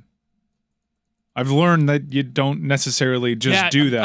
I did that, and because it could be and insulting. the I've person been thought it waved was- off the before. person You thought- said you The asked. person thought I was patronizing. You ask, like, can I help you with that? It's usually like an older lady. Yeah, but You have to think that much to do something nice for somebody? I was raised to always do that for a woman, and times have changed to a point where it may come off as patronizing, and it's kind of like, hey, sometimes I'll ask, do you need help? I get waved off more often. I volunteer my services. I'm not just grabbing people's bags. I used to. I'd be like, let me get that. No, I've changed. I mean, if they don't notice. I've changed. Get a little look-see. So anyway, back to the NBA and the referees for a Kind second. bar finally out of the mouth. I think I got the I could feel the for you, entire Stugotz. thing down. So the reaction to this LeBron thing is ridiculous, where CJ McCollum and other players have come out and said if refs miss a call, they want them to be fined. To which I find appalling, okay? Like, it's a hard enough job as is. CJ McCollum makes $25-30 million a year to play a sport. Those referees are making, I think a starting referee makes $250,000. I think an average referee makes $500,000. And I'm not saying it's not a lot of money. It's a very good salary, okay? Very, very good. But to fine those guys for making a mistake when they're making that much money and you as a player are making $25-30 million a year, to me seems patently absurd. You know what confuses me the most about that sport What? is the replay system that they have. Because you don't need to leave the referee on an island. Correct. I think even the referee who's naturally, and you can understand this, predisposed to not change a call on the court. If shown that, it is painfully obvious that the call was blown. Why wasn't that assessed? Because the NBA has a very difficult time with figuring out how much to interrupt the flow of the game. Because they did review a lot when replay first came in, and people were like, games are taking too long. You hear Jeff Van Gundy on the call. What are we doing? We don't even like the outcomes of the decisions after we've looked at every decision. Every time a fingernail grazes the ball and it goes out of bounds, we got to look at it. People like to have the flow of the game, but then also when there's they want replay as the backdrop. We're Sky Judge. This was the last play of the game, though. This is not a play in the second quarter that's Right. going to slow down the game. This is the game. The game is the regulation has ended. But you know what though? I've always found tedious that the last play of the game it does get that extra level of scrutiny. I understand it's Right. the last thing, but also there's a million calls. right. There's a million calls, but that call is so obvious that it needs to have. No, the but replay. to Mike's point, Sky why not judge. the eye in the sky? So where it's so obvious that someone in New York calls the referee and says, "Hey, we need to take a look-see at this," and they take a look and they reverse the call. It's that Yeah. simple. Rather than fine the guy who's out there doing the best job that he can, he's going to miss some calls once in a while, and you don't need to fine that person who's making that kind of money. Again, it's good money, but in comparison to what the players are making, I don't think we should be fining referees. It's not going to lead to How better. about we just fix the problem? It's not going to lead to better calls. To your point, Stugotz. It's going to make them more nervous. Right, exactly. It's, Right. It's a weird, and it like in that same breath. So if McCollum shoots under 50% from the field, does he get less pay that game? Like so, we're right, exactly. Like as a matter of percentage, the referees get their job right more than the players do. Mm-hmm. But no one is saying fine CJ McCollum when he misses a wide open three. People make mistakes. Right. It's okay. And by the way, I saw these stats yesterday that the Lakers, if you look at the last 2-minute reports, they get like 65% of the incorrect decisions going their way. That over the course of the season, they've had some very big marquee moments that Mike sure highlighted yesterday, but over the course of the season, they've actually gotten the rub of the green when it comes to these big decisions. A rub of the green. LeBron wants 100% of the of all decisions. Of the 8 fouls that happened, yeah. Golf, he wants is to that, settle them, is at that a least. golf origin? What's a rub of the green mean? I don't know. Was that luck? What does that mean? By the way, the Lakers stats, the last 2-minute reports have been 34 incorrect calls in the final 2 minutes of their 19 close games this year.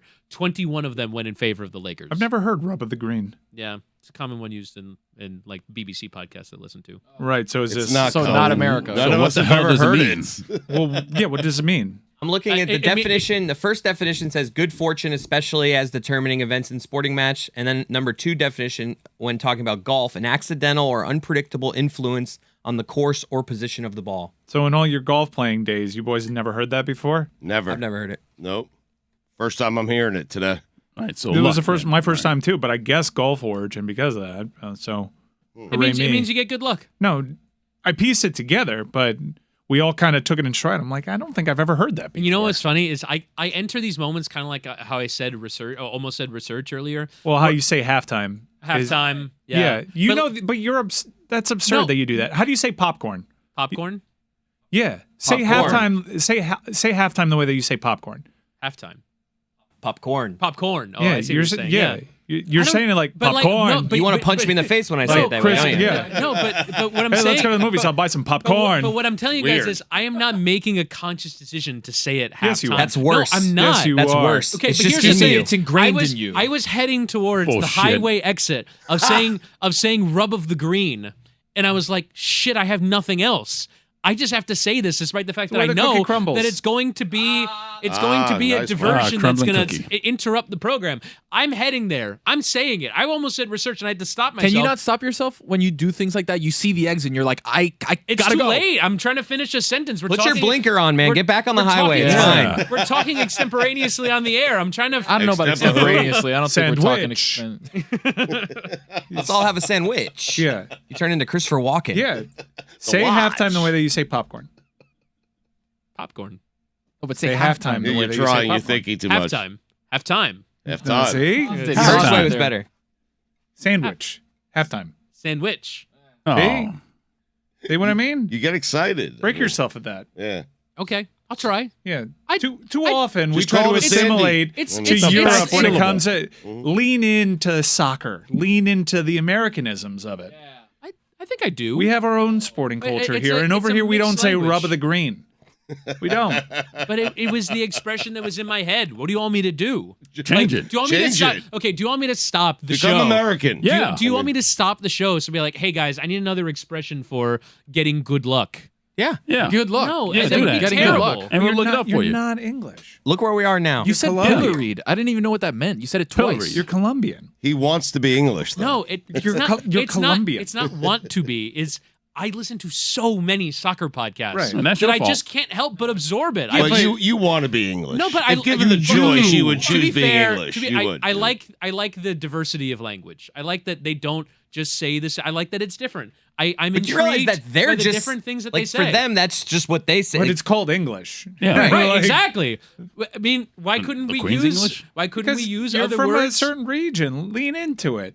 You know, when I travel up north, people are like, "You have an accent." I'm like, "I do." Cool. That's rad. The Miami accent? I say "cag." And they're like, "What is a cag?" I'm like, "It means cagazo." Somebody, Yeah, somebody like, meeting we have- Whitty for the first time must just be so confused. Yeah. Like, where are you from? Sometimes What is going on? I actually do sometimes use Spanish expressions. Hot as balls is like That's a that's good one. another That's a South good Florida Miami expression. one, yeah. Lean Yes. into.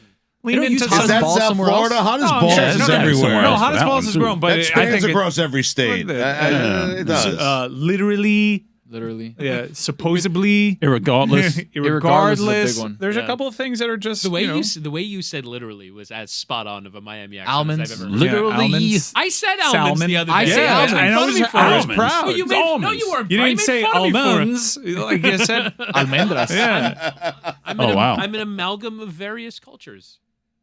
but why is see? English one of them? You don't have any. I watch a lot of English soccer. I like it. You're I've been watching American. it for 10 years. I watch a ton of English 10 soccer. years? I don't say half time.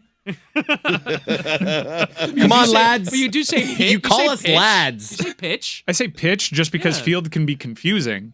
Has lads caught on? Because I find myself calling other people lads. course. now. I'm I turning know, into I one. know, It's I know. annoying. I hate Good myself job. for it. I do. I punch myself in the face Chap. I sometimes. know. Yeah. Man, that sounds like that hurts. So I don't say half time. We're on a continuum. I'm perhaps a bit further along the Go continuum. on, get Oh, in. Jesus, 10 get years over is yourself. surprising, I though. mean, I'm hesitant to do this, but I really am. But Mike, you were talking about Messi before, like you had another No, update. I don't have. I wanted to see if Greg Cody's like, what are we talking about? The same thing we've been talking about for 3 years? I'm like, well, no, there have been developments on it, but I guess you neutered that. No, we're just waiting around. And Messi did give a very interesting interview in which, if you understood the tone, and trust me, even understanding Argentinian Spanish is difficult The for me. subtitles are very helpful. Very helpful. But I guess I'm not in the business of making predictions. Might you dig up some old tweets where I kind of say I think it's going to happen? Yeah, but now that I'm in this reporting mode, and don't expect me to come out and break that Messi is signing anywhere. That's not really what I'd like to do here. It's just like to clear up some what I feel is misinformation. And as Inter Miami's pursuit of Lionel Messi has continued from well before the World Cup to conversations that have happened years ago leading up to this point, especially over the last 30 days, my confidence has grown in Inter Miami's ability to actually pull this off. And yesterday, there was an interview that made its way out there of Messi speaking to a journalist, and he was smiling, and he sounded like a man that was really satisfied with his legacy, how his career is going. He said that he wanted his career is gone. He kind of talked about some of it in the past tense. If you wanted to read into it, Messi did not sound like a player that was super hyped about continuing his journey in Europe. It sounded like that door was maybe closing. And he said specifically that he wanted to close his career in a unique way. And I don't necessarily think that's re-upping with your team. Again, this is a negotiation. The Qataris don't hear no all that often, but this is a player that doesn't necessarily need the money, and this is a legacy play, potentially, and Miami's offer to Lionel Messi, I can tell you definitively, interests Lionel Messi. He is interested in it, and he is now taking the appropriate time to decide what his next move will be.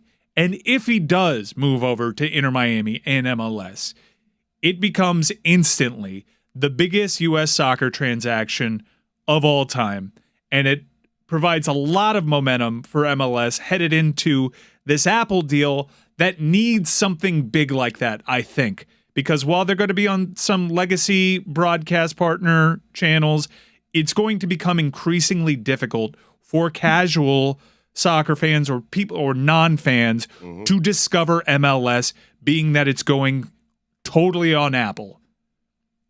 You need something that can draw people into the tent right now, because you're asking a lot for people that aren't into MLS right now to find out how to sign up for this package and whatnot. So I think it would hit at a really great time for Major League Soccer to get this done too.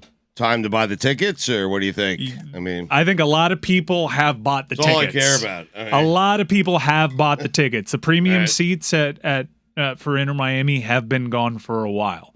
All right. So Inter Miami have made some good moves. I think there are going to be some people that bought tickets and are going to be really bummed if it's just Joseph Martinez, but that's a risk that people take. Still a former league MVP. Yeah, and if Pozuelo comes back, that means you have two former league MVPs, the former Landon Donovan MVPs. That's what they call that. Yep. In that league. But all I can tell you is Inter Miami feel confident in their offer. They know that they have a strong proposal in front of the player. The player is doing his due diligence with his camp right now to decide what's next. As I understand it, it's just between two options. It's PSG and Inter Miami, as crazy as that sounds. And your gut tells you Inter Miami. You're not reporting anything. You keep trying to push me to say something. I am. I mean, I'd say there's just what's your gut say? That's not saying anything. If I can do the Windhorse fingers for a second, it was reported by Fabrizio Romano, who is like the chief #1 transactions reporter in Europe, that he's re-upping with PSG. Done deal. Yep. If that was the case, and Messi's biographer too. Right. So if that was the case, he won the World Cup on December 18th. He's been eligible to sign an extension ever since. Why hasn't he signed it? Why hasn't he signed? And I listened to Fabrizio's podcast on it, and Fabrizio has actually been very respectful of all the reports that buck against the notion.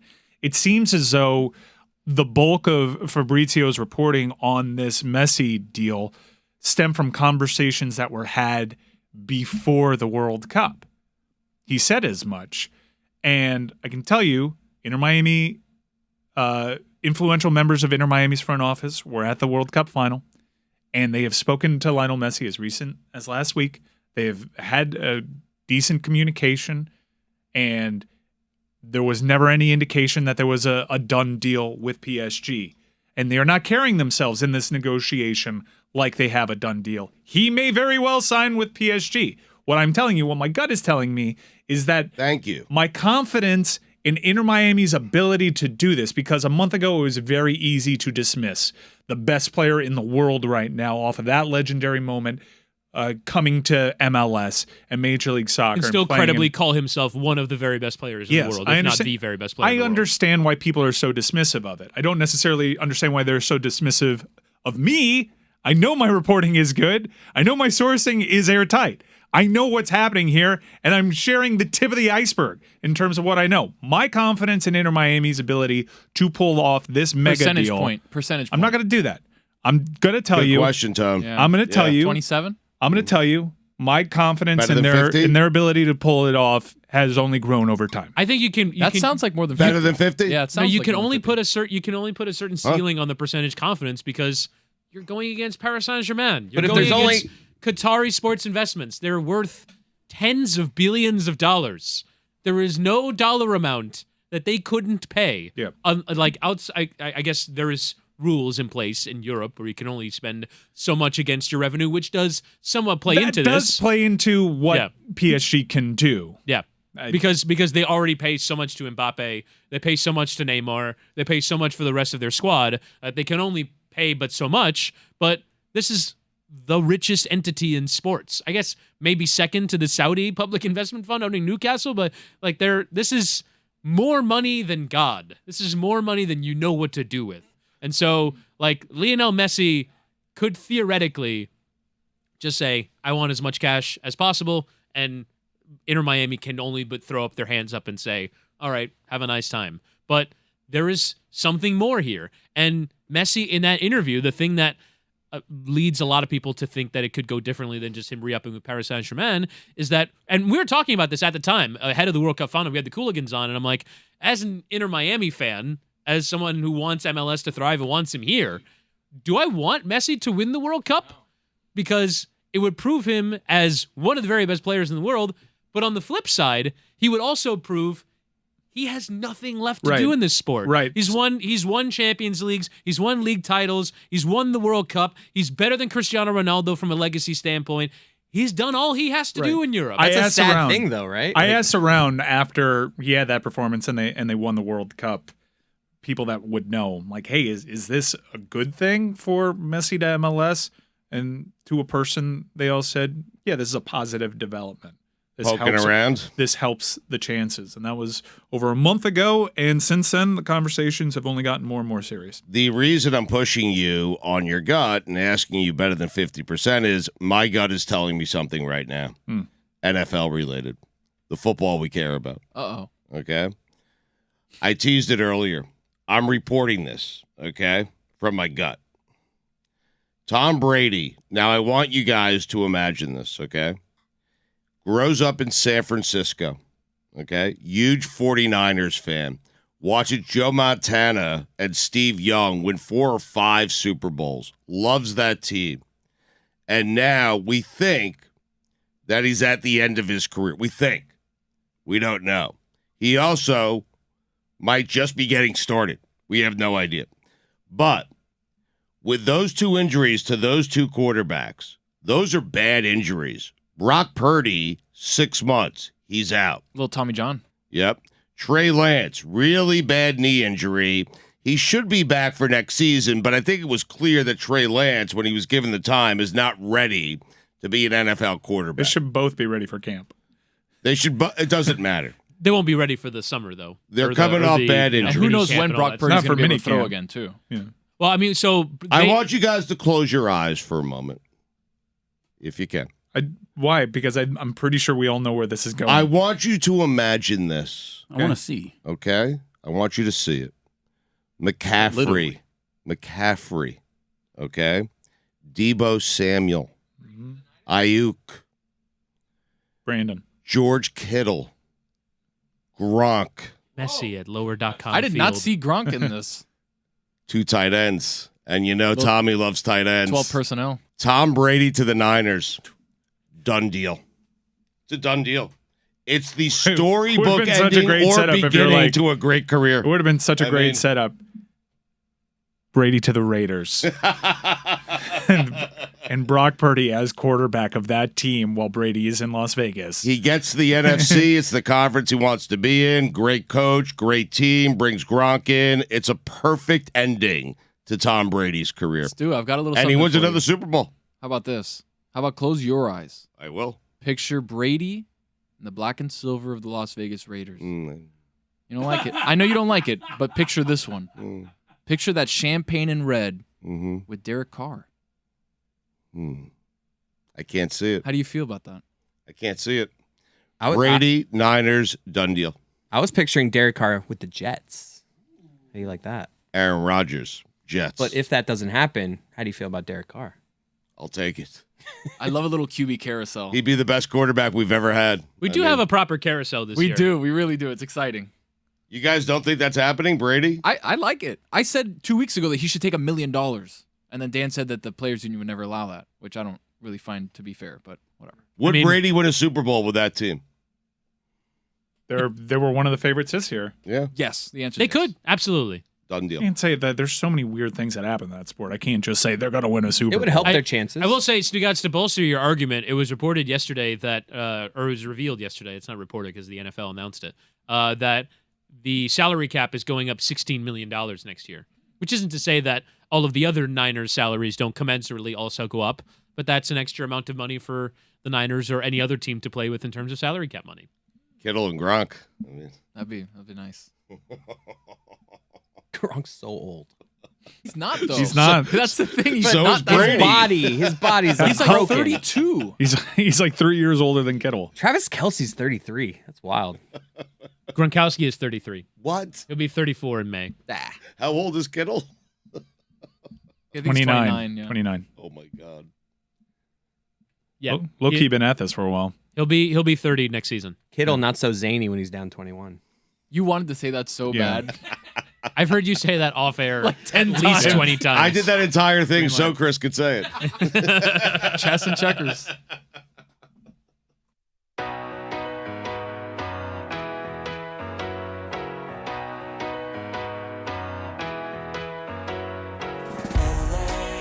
I'll spend all night out in Vegas. I mean, Tom Brady's bed's still warm. Tom Brady just left. You're the greatest of all